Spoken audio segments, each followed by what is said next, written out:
here to call out the bullshit on all of this. Colonel, great to see you as always, my friend. Welcome back to the show. Always a pleasure to be here. Thanks for inviting me back. So what the hell's going on? I mean, I thought we were going to have a peace agreement. Now we're doubling down and sending anything is on the table, long-range weapons. So we're fully back in this, Colonel. But hey, don't worry, it's good for the military-industrial complex. Yeah, well, as long as it's good for the military-industrial complex, then there's going to be a lot of bombs and stuff, and they're going to make weapons and money. Then cool, right? I mean, is that supposed to be the objective? I'm not tracking with that. And a lot of people voted for President Trump because he said he was going to end this in a day. He said, I know Putin, I know Zelensky, I know what their pressure points are, and we'll get this thing done. And, he had that big speech in Saudi Arabia a month or two ago talking about how no more wars in the Middle East and all this kind of stuff, and he seems to be going back on all of them. So I don't really understand what he's doing here and what the intent is, because if he claimed that this is going to help bring it into the war, but there is absolutely no path to doing that. As a matter of fact, it's literally funding the opposite. So I don't know what he thinks this is going to accomplish, because even at face value, according to Axios, this was a total of about $10 billion worth of equipment.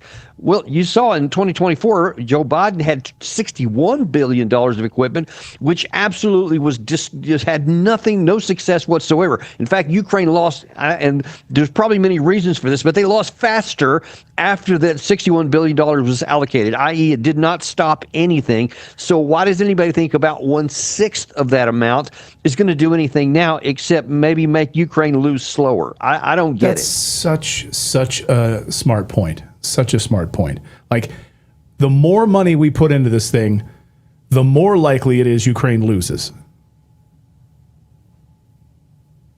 Right? That's been the result. Because, and it really, it's not too surprising when you drill down a little bit, because it's the manpower. It's always been the men, not the machines, not the money, not the ammunition. It's been the manpower. And Ukraine is in a death spiral. They'll never be able to come up with enough men to offset what the Russians can bring to bear. I mean, they literally have millions more from which to choose. Ukraine is in a forced mobilization period where they get between 20 and 25,000 a month. Russia is in a recruiting phase where they get between 30 and 40 and maybe even 50,000 in some months, et cetera. And you see, you can never escape the math of an attritional war. This is what we're in.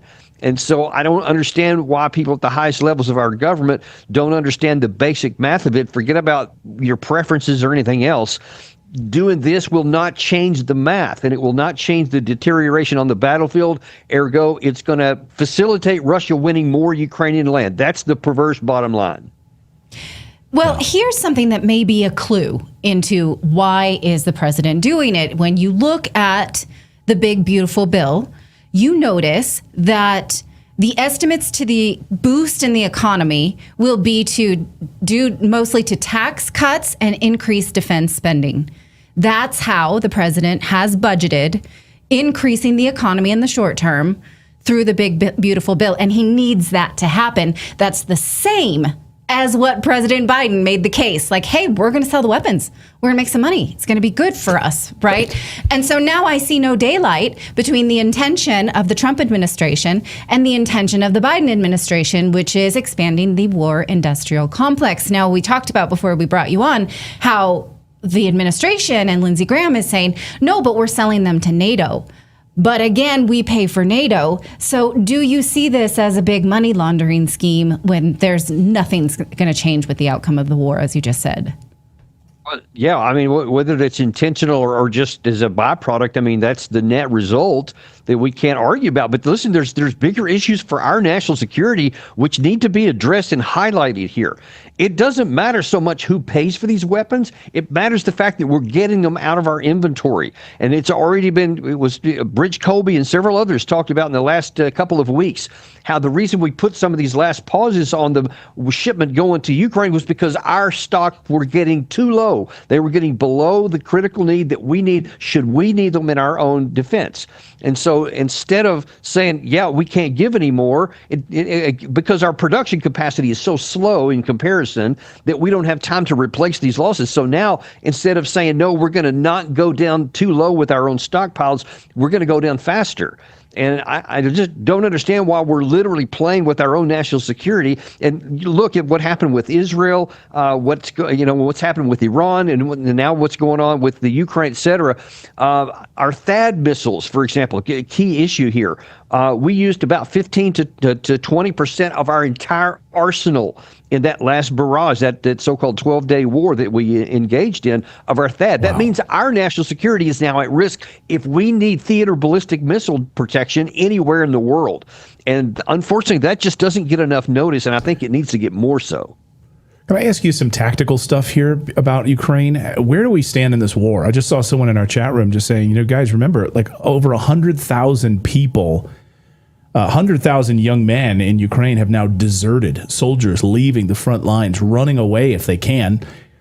Young men being conscripted, grabbed off the street, thrown into the meat grinder. I don't know how many of these people they have left. Can you talk about the tactics here? Like, what is the overall tactical strategy going up against Russia right now? They're being decimated. Yeah, it's the number that I've actually seen. The most credible number is about 225,000 have been deserted, not just 100,000, unless that was over a narrow period. I'm not sure. I haven't seen that figure.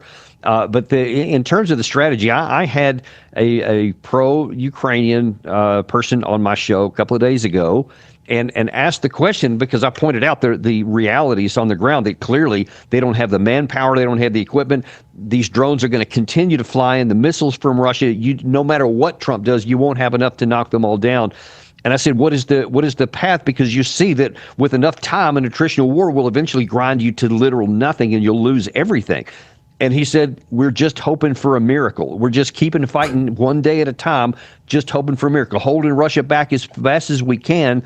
But on the battlefield, what they're doing is they're trading time for space in the hope that something miraculous would happen. There's no rational basis for that hope, but that is what they're doing. And that's why they keep fighting, just in this hope that something changes, which is a terrible thing to do, because that forestalls making a rational choice of, let's have a negotiated settlement that ends with ugly terms, and they would be ugly right now, but would stop the killing and stop the loss of any more territory, as opposed to hoping for this miracle.